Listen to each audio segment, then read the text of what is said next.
الحمد لله رب العالمين والصلاة والسلام على سيد الأنبياء والمرسلين وعلى آله وصحبه أجمعين، أما بعد، فإن أصدق الحديث كتاب الله، وأحسن الهدي هدي سيدنا محمد صلى الله عليه وسلم، وخير الأمور عوازمها، وشر الأمور محدثاتها، وكل محدثة بدعة، وكل بدعة ضلالة، وكل ضلالة في النار. وبالسند المتصل منا إلى الشيخ الإمام الهمام الحافظ أبي عيسى محمد بن عيسى بن ثورة الترمذي رحمه الله تعالى: اللهم ارفعنا وانفعنا بعلومه وعلومكم أجمعين، آمين يا رب العالمين. أنه قال: بسم الله الرحمن الرحيم. أبواب الفرائض عن رسول الله صلی اللہ علیہ وسلم. فرائض ایک تو فقہ کی اصطلاح ہے جو سنت واجب کے مقابلے میں فرائض بولے جاتے ہیں. جو چیز دلیل قطعی سے ثابت ہوتی ہے اس کو فریضہ کہا جاتا ہے. دوسری چیز فرضہ کے معنی قطع کے ہیں، وہ مال جو مجموعہ ہے اس میں سے کاٹ کر ایک حصہ دوسرے کو دینا، یہ بھی فرض ہے، یعنی قطع.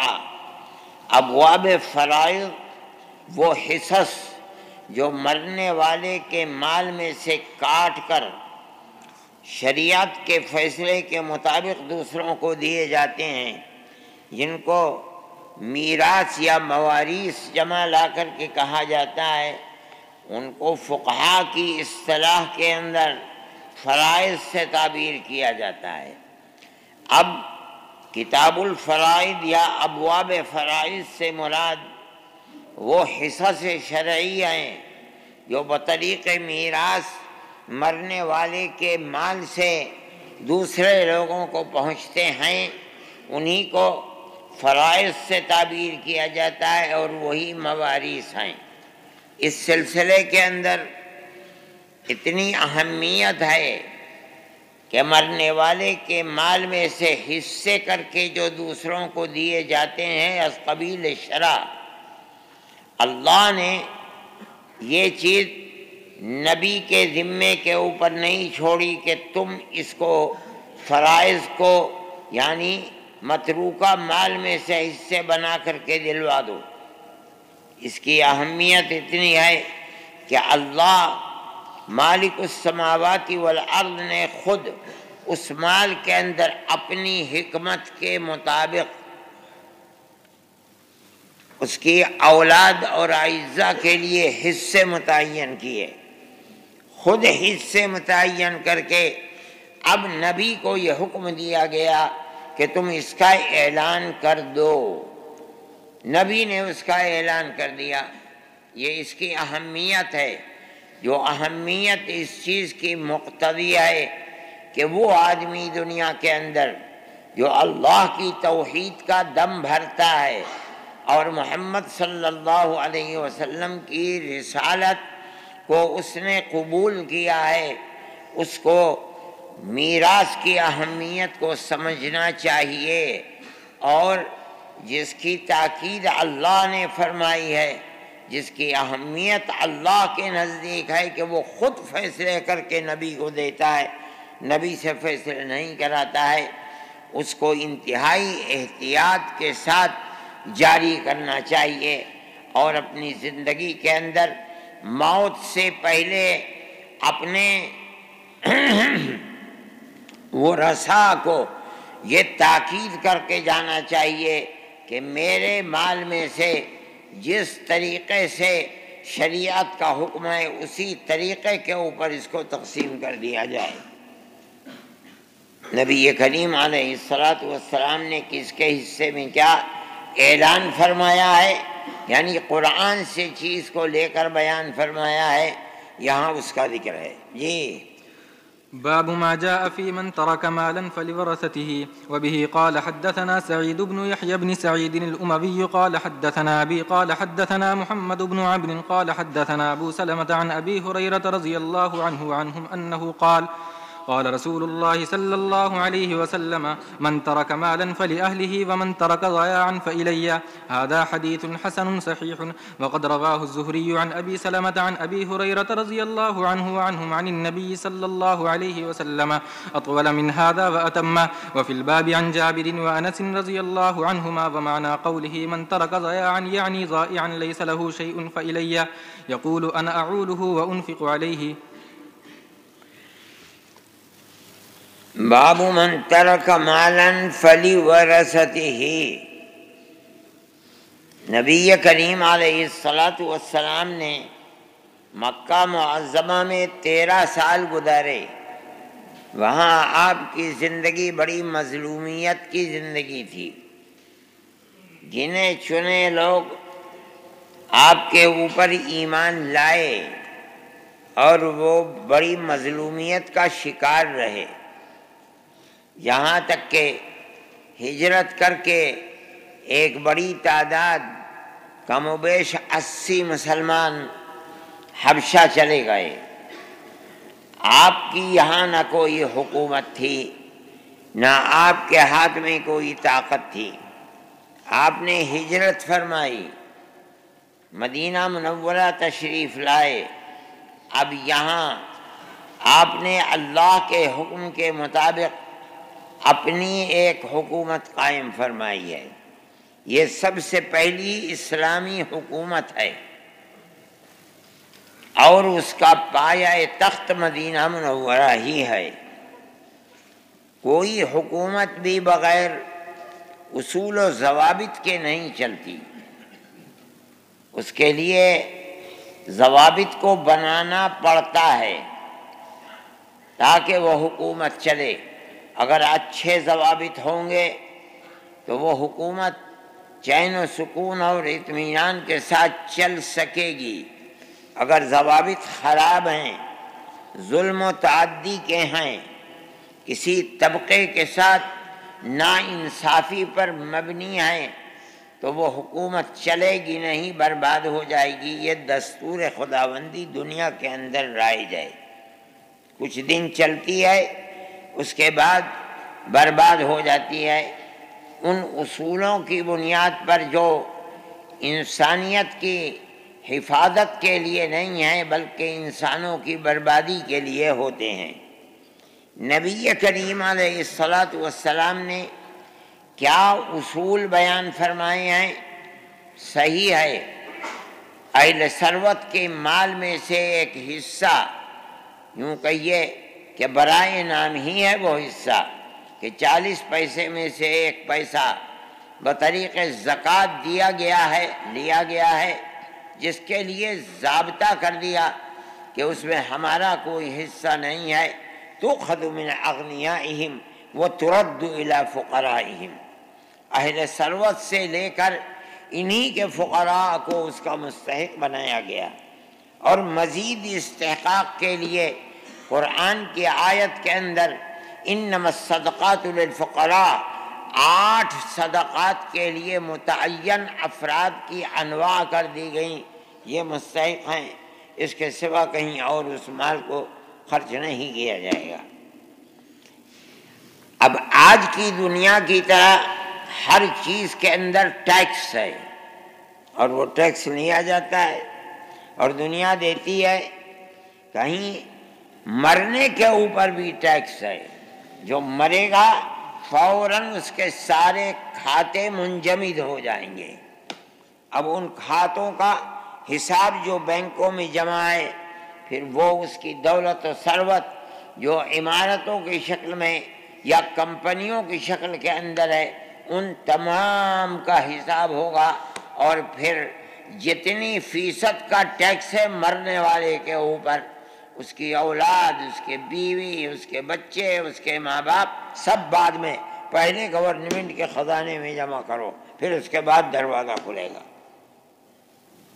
نبی کریم علیہ الصلاۃ والسلام نے جو اصول متعین فرمایا تھا وہ اس زمانے کے اندر، جب آج تو لوگوں کے پاس ڈگریاں ہوتی ہیں اور ان کو کسی کو ڈاکٹر کہا جاتا ہے، کسی کو پروفیسر کہا جاتا ہے. کوئی ڈگری کسی یونیورسٹی کی کسی یہ بات نہیں دی، بلکہ جو نبی یہ بنا رہا ہے وہ رسول ہے، ایسا رسول ہے جس نے کسی آدمی کے سامنے کبھی زانوئے تلمذ طے بھی نہیں کیے، بے پڑھا لکھا ہے، اس کا علم صرف اللہ کی ذات سے وابستہ ہے، جبریل امین اس کے پاس پیغام خداوندی لے کر کے آتا ہے۔ وہ کیا متعین فرما رہا ہے؟ قال رسول اللہ صلی اللہ علیہ وسلم من ترک مالا فلأہلہ، من ترک مالا ومات فلأہلہ ذلک المال، جس آدمی کے پاس مال و ثروت تھی اور وہ مر گیا، ہمارا یا ہماری حکومت کا کوئی حصہ اس کے اندر نہیں ہے، تو پھر کس کا ہے؟ اس کے آل اولاد کا ہے۔ اپنے باپ کے مال کے اندر وہ حصہ شرعی جو ہم یہاں ایک اس کا جز بتا رہے ہیں بنیادی گورنمنٹ کا، اور ہماری حکومت کے اندر کوئی حصہ نہیں ہے، تو کہاں ہوگا؟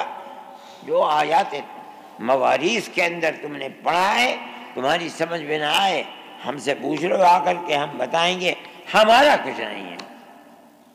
اور اس سے آگے بڑھتے ہیں اور فرماتے ہیں وَمَن تَرَكَ ضَيَاعًا فَإِلَيَّ، بلکہ میں اور آگے بڑھتا ہوں کہ اگر کوئی شخص مرا ہے اور اس کے پاس مال نہیں ہے اور ایسے یتیم چھوڑ کر جا رہا ہے جن کے پاس باپ نے کچھ چھوڑا نہیں ہے، اس کے پاس کچھ تھا ہی نہیں، وہ تو فقیر تھا، درویش چلا گیا چھوڑ کر کے، اس کے پاس کچھ بھی نہیں ہے۔ فرماتے ہیں میرا جو حکومت کا نظام حکومت ہے اور قانون ہے وہ یہ ہے کہ اس بچے کی جس کے سر پر کوئی ہاتھ رکھنے والا نہیں ہے اور نہ باپ نے اس کے لیے کچھ چھوڑا ہے، فَإِلَيَّ، وہ میرے پاس آئیں، میرا جو نظام حکومت ہے ہم اس کی سرپرستی کریں گے۔ یہ 1400 سال پہلے کا قانون ہے، پہلی حکومت اسلامیہ کا قانون ہے۔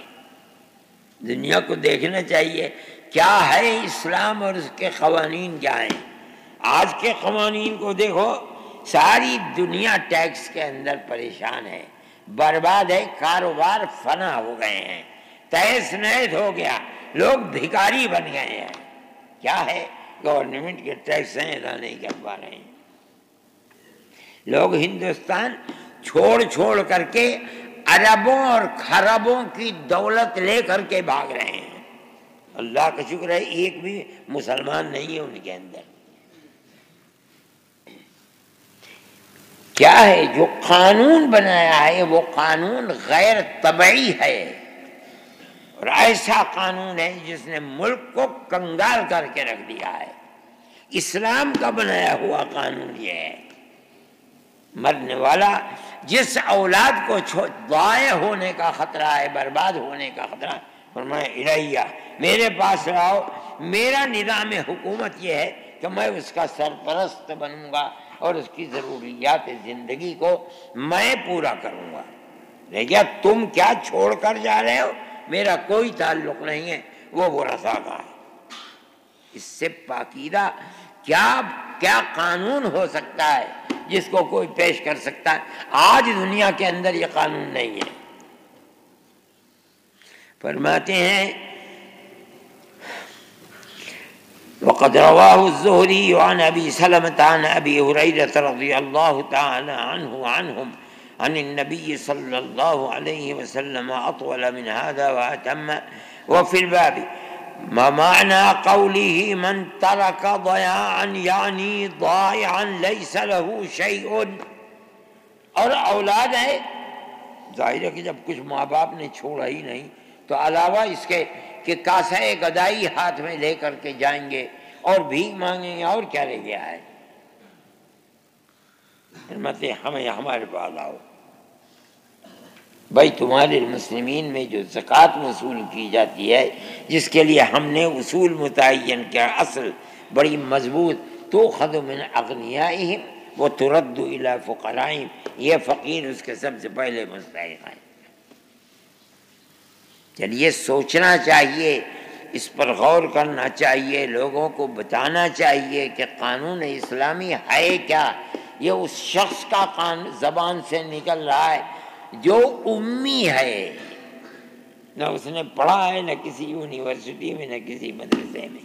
جی باب ما جاء في تعليم الفرائض وبه قال حدثنا عبد الأعلى بن واصل قال حدثنا محمد بن القاسم الأسدي قال حدثنا الفضل بن دلهم قال حدثني عوف عن شهر بن حوشب عن أبي هريرة رضي الله عنه وعنهم أنه قال قال رسول الله صلى الله عليه وسلم تعلموا الفرائض والقرآن وعلموا الناس فإني مقبوض. هذا حديث فيه استراب. وروى أبو أسامة هذا الحديث عن عوف عن رجل عن سليمان بن جابر عن ابن مسعود رضي الله عنه وعنهم عن النبي صلى الله عليه وسلم. وبه قال حدثنا بذلك الحسين بن حريث قال حدثنا أبو أسامة بهذا نحوه بمعناه. اب فرماتے ہیں کہ فرائض ہر انسان کے اس مال میں جس کو وہ چھوڑ کر جا رہا ہے، جو اس کے ورثاء ہیں، ان کی ملکیت ثابت کرنے والے ہیں اور اس مال میں ان کے حصے متعین ہیں، تو یہ جب ہی ہوگا جب تم جانتے ہوگے. لہذا تعلم الفرائض، فرائض کو پڑھو، جانو، اس کو سیکھو، اس لیے کہ ہر آدمی مرنے والا ہے اور ہر آدمی تو پڑھنے والا ہے نہیں. بڑے بڑے بے پڑھے چغد ہوتے ہیں، اور دولت ایسی چیز نہیں ہے کہ جو دولت مند جو پڑھے لکھے ہیں انہی کے پاس آئے گی. بڑے بڑے جاہل مطلق ہیں، اپنے دستخط بھی نہیں جانتے ہیں اور دولت کے انبار ہیں. ہمارے ضلع سہارنپور میں حاجی اقبال ہیں، ایک سہارنپور میں دستخط کرنا بھی نہیں جانتا، اور ایک یونیورسٹی بنا کے کھڑی کر دی ہے سہارنپور میں. میرے خیال میں اربوں روپیہ اس کے اوپر لگا دیا ہے. اگرچہ اس گورنمنٹ نے مسلمانوں کی یونیورسٹیوں کو تو تالا بند کر دیا، اس کا بھی تالا بند ہے. جسے رامپور کی یونیورسٹی بنائی تھی آدم خان نے، اس کا تالا بند ہے. سب اس کو تتر بتر کر کے رکھ دیا. اب اس کے اندر کچھ کچھ راستہ نکلنا شروع ہوا ہے. آدم خان کے اوپر نہیں، مسلمانی کی بدنصیبی ہے کہ مسلمانوں ہی نے اس کے خلاف زمینوں کے اور جائیدادوں کے ایسے کر دیے کہ ہماری زمین چھین لی، ہماری زمین لے لی. میں گورنمنٹ کو موقع مل گیا، گورنمنٹ نے برباد کر دی. اب جا کر کے ہوش آیا. ان سے کہا گیا تھا کہ اس مسئلے کو ختم کر دو، نہیں ختم کرو گے برباد ہو جائے گی. قوم کی تعلیم کے لیے راستے جو کھل رہے ہیں بند ہو جائیں گے. نہیں مانا اس وقت بات کو. بعد میں آئی ہر چیز کا ایک وقت ہوتا ہے. اب میرے پاس فون آیا تھا کہ ہم کریں، میں نے کہا بہت دیر کر دی. جب ہم نے کہا تھا اس وقت کرتے تو اللہ دروازوں کو کھول دیتا خیر کے، اور کھل چکے ہوتے. نہیں کیا تم نے، مگر اب بھی کرو. جو گورنمنٹ کے جو کورٹوں کے اندر پڑے ہوئے ہیں وہ تو ختم ہو جائیں گے، صلح تو کر لو، اللہ کرے کہ ختم ہو جائیں. لیکن دروازوں کو بند کر دیا جا رہا ہے. لیکن میں کہتا ہوں کہ وہ آدمی جو دستخط بھی کرنا نہیں جانتا ہے، اربوں روپے کی یونیورسٹی بنا ڈالی اس نے دولت کے لیے. تو یہ چھوڑ ہی ہے کہ وہ کوئی پڑھا لکھا ہوگا تب دولت آئے گی. اب مسئلہ آئے گا کہ بھئی مرنا تو ہر ایک کو ہے، مرے گا تو پھر اس مال کی تقسیم بھی ہوگی. تقسیم ہوگی تو کیسے ہوگی، کون بتائے گا؟ بڑا مشکل مسئلہ ہے. آج کی بھی صورت یہ ہے کہ آبادیوں کی آبادیاں مسلمانوں کی ہیں، مگر کوئی میراث کا جاننے والا نہیں ہے. آپ جائیے، یہ تمام ہریانہ کا حصہ میوات کو چھوڑ دو، چنڈی گڑھ کی طرف، اور آگے بڑھ جاؤ پنجاب کے اندر مالیار کوٹلے میں کچھ لوگ مل جائیں گے، باقی کہیں بھی نہیں ملے گا۔ آپ کو 500 کلومیٹر کے اندر، ہو سکتا ہے 1000 کلومیٹر، کوئی میراث کا جاننے والا۔ اللہ کے نبی کے قلب اطہر کے اوپر یہ چیز تھی۔ فرماتے ہیں تعلم الفرائض۔ کیا مطلب ہے؟ گویا کہ سراجی پڑھو، سمجھ کر پڑھو۔ اور صرف یہی نہیں، یہ تو دین کا ایک جز ہے، پورے دین کو پڑھو۔ تعلم القرآن، قرآن کو پڑھو۔ یہ پورا دین آ گیا، پہلے ایک جز بیان کیا، پھر اس کے بعد پورا قرآن، اس کو پڑھو۔ اور پڑھو ہی نہیں، پڑھاؤ بھی۔ اس لیے فرماتے ہیں تعلم الفرائض والقرآن وعلم الناس، اور لوگوں کو پڑھاؤ۔ پھر فرماتے ہیں ارے بھائی آج تو میں یہی کر رہا ہوں، پڑھاتا ہوں۔ اگر قرآن صحابہ نے پڑھا تو رسول اللہ سے پڑھا، اگر دین کو سمجھا تو رسول اللہ سے سمجھا۔ اگر عمر فاروق نے صرف سورہ بقرہ 12 سال میں پڑھی ہے تو پڑھانے والی نبی کریم علیہ السلام کی ذات ہے۔ میں اپنا کام پورا کر چکا ہوں۔ فرماتے ہیں فإنی مقبوض، میں ہمیشہ بیٹھا نہیں رہوں گا، میں بھی جاؤں گا۔ اور اب بڑھاپا آ رہا ہے، وہ جو خیبر میں مجھے زہر دیا گیا تھا اس کے اثرات نے میرے جسم کو کھوکھلا کر دیا ہے۔ فإنی مقبوض کیا مطلب ہے؟ علوم دینیہ کی بنیاد خود نبی کریم علیہ السلام ہی کی ذات ہے، جن پر قرآن اور اس کے معنی جبریل امین لے کر براہ راست آتا ہے، اور وہ اللہ کے بندوں کے سامنے، صحابہ کے سامنے پیش فرماتے ہیں۔ صحابہ کو فرما رہے ہیں میں کچھ ہی دنوں میں جا رہا ہوں، کون پڑھائے گا؟ پڑھائے گا وہ جو مجھ سے سیکھے گا اور پڑھ لے گا، لہذا سیکھ لو، پڑھ لو۔ اسی کو فرماتے ہیں تعلم القرآن۔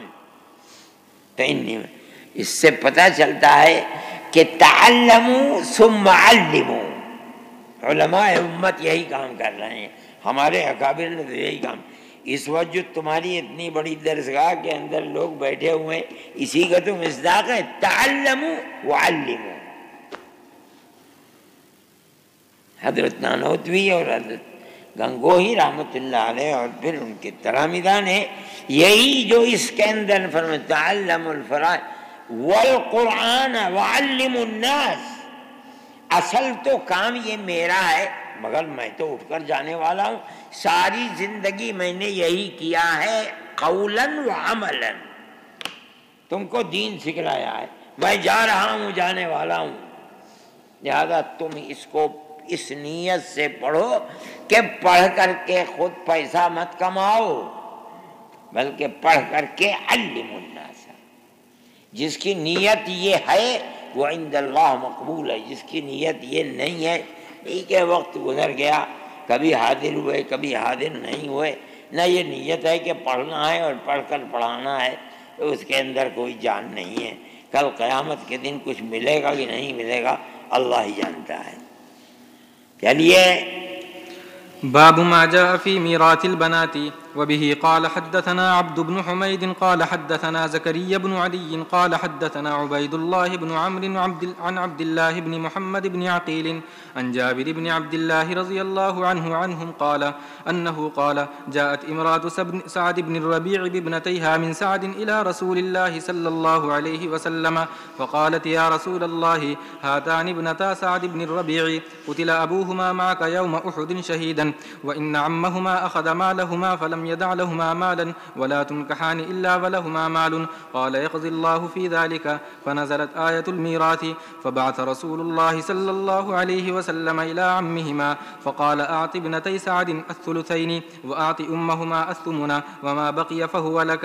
هذا حديث حسن صحيح لا نعرفه إلا من حديث عبد الله بن محمد بن عقيل وقد رواه شريك أيضا عن عبد الله بن محمد بن عقيل.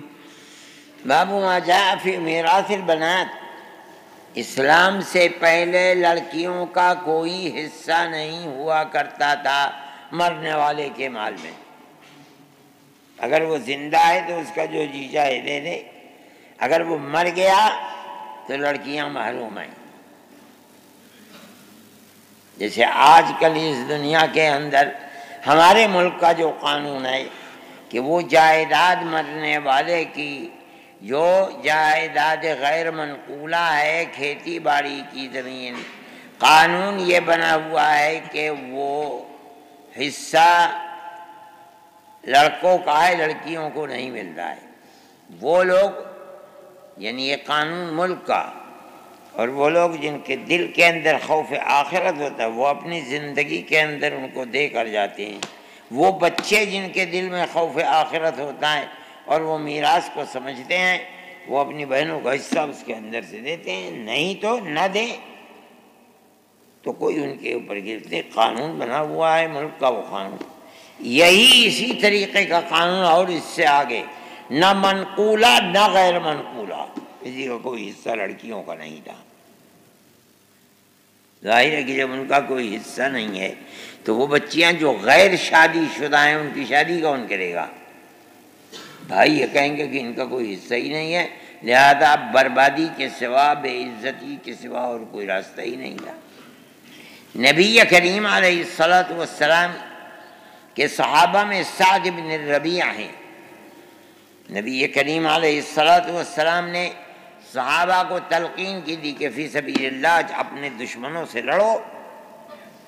جو لوگ تمہیں جینے کا حق نہیں دیتے ہیں، تمہیں قتل کرنے کے لیے، مارنے کے لیے، تمہاری پہلی دولت اسلامیہ کی جڑوں کو اکھاڑ کر پھینکنے کے لیے آتے ہیں، تم ان سے لڑو. تم شہید ہو گئے اور شہید کا یہ مرتبہ ہے، یہ مرتبہ ہے. گرو گے تو حوروں کی گود میں گرو گے. ان کے اندر سعد بن ربیع بھی ہیں جو اس طریقے کے اوپر آئے ہیں، جو غزوہ احد کے اندر شہید ہو گئے. اب مسئلہ آیا بڑھ کے لڑکیوں، جو ان کا بھائی تھا وہ سارا مال لے کر کے بیٹھ گیا، لیکن لڑکیوں کا کوئی حصہ. پتہ چلا کہ غزوہ احد تک آیات مواریث نہیں اتری تھی، بلکہ وہی زمانے جاہلیت کا قانون تھا کہ یہ مر گیا، مرنے والا جو مال چھوٹا ہے بھائی نے اس کے اوپر قبضہ کر لیا. اب ان کی بیوی آئیں کہ یا رسول اللہ، آپ ہی نے تو سعد بن ربیع ان دونوں بیٹیوں کے باپ اور میرے شوہر کو دشمنان دین اور وہ جو قتل کرنے کے لیے آئے تھے ان سے جہاد کرنے کی تلقین کی تھی. اس نے آپ کے حکم پر جہاد کیا اور شہید ہو گیا.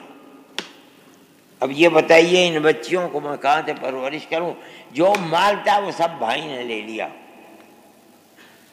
اور ان کو اگر ان کے پاس مال نہیں ہے تو کوئی ان کی طرف راغب نہیں ہوگا کہ ان کو لے لے. آج بھی دنیا کا یہی قانون ہے کہ جہیز کے اوپر اور مال کے اوپر فوراً کہتے تھے کہ لاؤ. اگر بہت فقیر اور غریب ہے تو وہ کہے گا موٹر سائیکل دو، اور اگر ذرا کھاتا بھی تو موٹر دو، اور جو زیادہ کھاتا بھی تو موٹر دو اور مرسیڈیز اور BMW دو. دنیا کا جو نظام تھا یعنی لالچی لوگوں کا، خرابی کا، وہ بڑا پرانا نظام ہے جو چلا آ رہا ہے. آج تک لوگوں نے اسی کو پکڑا رکھا ہے. وَلَا تُنْكَحَانِ إِلَّا وَلَهُمَا مَالٌ، یعنی کہہ نہیں رہی ہے، لیکن کہنے کا مطلب یہ کہ ان کی فقر و تنگ دستی تو یا رسول اللہ آپ نے کرائی ہے.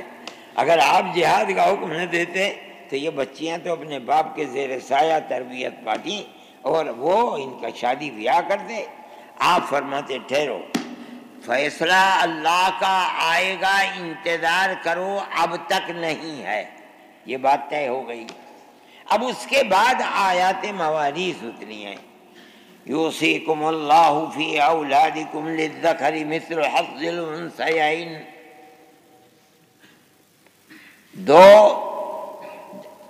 دو لڑکیوں کے برابر ایک لڑکے کو ملے گا، لہذا کیا ہوگا؟ سارے مال کے اندر سے 2 ثلث ان دونوں کو ملے گا۔ فرماتے ہیں ان کو 2 ثلث دے دو۔ اگر ایک لڑکے کے ساتھ ایک لڑکی ہے اسے ثلث ملے گا۔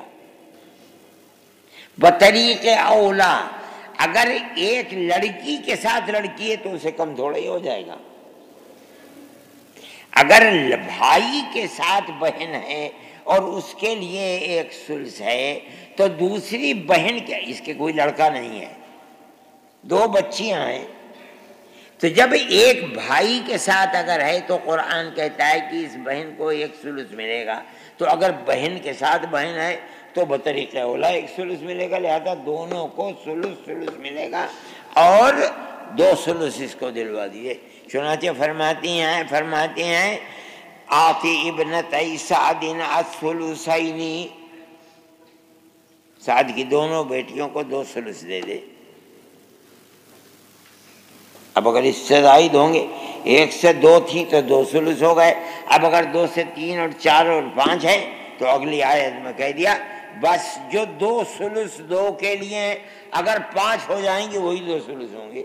وَإِن كُنَّ نِسَاءً فَوْقَ اثْنَتَيْنِ فَلَهُنَّ ثُلُثَا مَا تَرَكَ، یہی ہے، اس سے زیادہ نہیں ہوگا۔ چنانچہ فرمایا وَآتِ أُمَّهُمَا الثُّمُنَ، اور ماں کو 8واں حصہ دے دے۔ فَإِن كَانَ لَكُمْ وَلَدٌ فَلَهُنَّ الثُّمُنُ، اگر اولاد ہے تمہاری تو تمہارے انتقال کے بعد تمہاری بیویوں کو ثمن ملے گا۔ اب جو باقی بچا ہے فَهُوَ لَكَ، یہ اللہ نے ایک فیصلہ فرما دیا اور اس فیصلے کے مطابق نبی کریم علیہ الصلوۃ والسلام نے اعلان فرما دیا اور دلوا دیا اس کو۔ یہ قانون شریعت ہے، لہذا پہلے کچھ حصہ نہیں تھا، اسلام نے آ کر لڑکیوں کو حصہ دلوا دیا۔ یہ کہتے ہیں کہ اسلام لڑکیوں کے اوپر ظلم کرتا ہے، اسلام ارے جاہل اندھے لوگ ہیں، بالکل جانتے ہی نہیں ہیں، لڑکیوں کا کچھ بھی نہیں تھا، اسلام نے ان لڑکیوں کو عزت کی زندگی۔ اب اگر کسی کے پاس 10-20 کروڑ روپیہ ہے تو ایک لڑکی کو کتنے کروڑ مل جائے گا، اندر کوئی بات ہی نہیں، ختم نہیں ہے، ختم ہو گئی بات کہ لڑکیوں کا حصہ اسلامی نہیں کوئی دیتا، اس کا کوئی علاج نہیں ہے۔ 5 نمازیں فرض کر دی ہیں، کوئی نہیں پڑھتا بدبخت، تو ہمارے پاس کون سی طاقت ہے کہ ان کو گلے کے اوپر چھری چلا دیں گے؟ کوئی بدبخت شراب پیتا ہے، اسلام نے منع کیا، ہمارے پاس کون سی طاقت ہے؟ ٹھیک ہے، اگر کسی جگہ اسلامی حکومت ہوتی ہے تو وہ حکومت اسلامی کام کرے گی۔ آج دنیا کے اندر کہاں ہے اسلامی حکومت؟ مسلمانوں کی حکومتیں تو دنیا میں بہت ہیں، ایک اسلامی حکومت جو شریعت اور قرآن کے مطابق فیصلہ کرتی تھی، ایک حکومت اسلامی تھی جس کو سعودی عرب کہا جاتا تھا۔ خدا کی قدرت دیکھیے کہ وہ ایک حکومت اسلامی بھی اسلامی نظام حکومت مزمحل ہو رہا ہے، ہوتا چلا جا رہا ہے، گویا کہ ختم ہو گیا ہے، گویا کہ یہ اوپر والے کا کرم ہے۔ وہاں ختم ہوا تو ان افغانیوں نے، طالبان نے کہا کہ ہمارا دستور قرآن ہے۔ اب خدا جانے یہ کتنا اس کے اوپر قائم رہ سکتے ہیں، یہ تو آنے والے دن بتائیں گے، ابھی تو کچھ پتہ ہے نہیں۔ ساری دنیا مل کر یہ چاہے گی کہ ختم کر دیں، ساری دنیا مل کر چاہے گی۔ اب یہ پٹھان انہوں نے بڑی طاقت کے ساتھ مقابلہ کیا پہلے روس کا مقابلہ کیا، پھر اس کے بعد امریکہ کا مقابلہ کیا، یورپ کا مقابلہ کیا اور سب کو کھدیڑ دیا۔ اب اس میں کہاں تک مقابلہ کر پاتے ہیں؟ لا یعلمہ الا اللہ، خدا کرے مقابلہ کر لیں۔ ولیس شیء علی اللہ بعزیز، اگر یہ لوگ کرتے ہیں تو یہ خدائی نظام ہے کہ سعودی عرب کے اندر اس نظام میں اضمحلال ہوا تو اللہ نے ان کو کھڑا کر دیا، کہتا ہے ہمارا نظام حکومت قرآن ہے۔ اگر یہ جائیں گے تو خدا کی خدائی میں وہ تیسری طاقت کو کھڑا کر دے گا جو کہے گا کہ ہمارا نظام حکومت قرآن ہے۔ یطفئون نور اللہ بافواہہم ویابی اللہ الا ان یتم نورہ ولو کرہ الکافرون۔ چلو باب ما جاء في ميراث بنت الابن مع بنت الصلب. وبه قال حدثنا الحسن بن عرفة قال حدثنا يزيد بن هارون عن سفيان الثوري عن أبي قيس الأودي عن هزيل بن شرحبيل قال جاء رجل إلى ارے یہ تو وقت ہو گیا پورا، ابھی آ جائیں گے مولانا۔